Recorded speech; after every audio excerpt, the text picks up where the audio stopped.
আসসালামু আলাইকুম, কেমন আছেন সবাই? আজকে আমি তৈরি করব নরম তুলতুলে রোল। তো তৈরি করার জন্য নিয়ে নেব হাফ লিটার দুধ, দুটো ডিম এবং নিয়ে নিব 1 কাপ ময়দা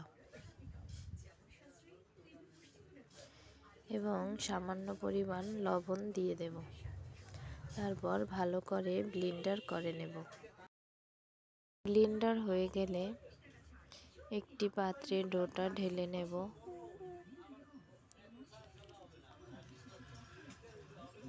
হয়ে গেল আমার ডো তৈরি করা। ডো তৈরি হয়ে গেলে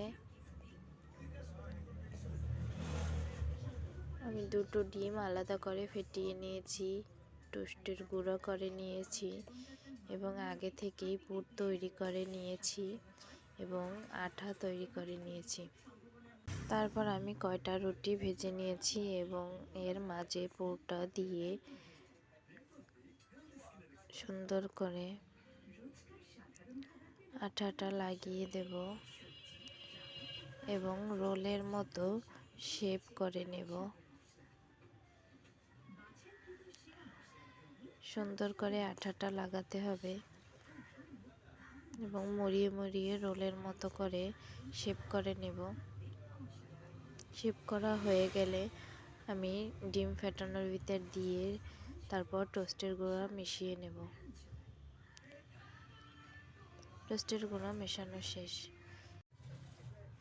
একই পদ্ধতিতে আমি আরও অনেকগুলো রোল তৈরি করে নেব। আঠাটা সুন্দর করে লাগাতে হবে।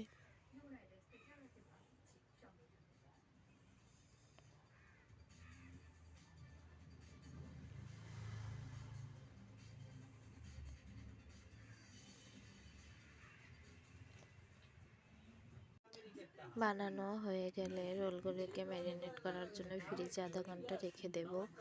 ম্যারিনেট হয়ে গেলে রোলগুলোকে সুন্দর করে বাদামি করে ভেজে নেব এবং গরম গরম পরিবেশন করব। এটি দেখতে যেমন সুন্দর, খেতেও তেমনি মজা। কেমন হয়েছে জানাবেন। ধন্যবাদ।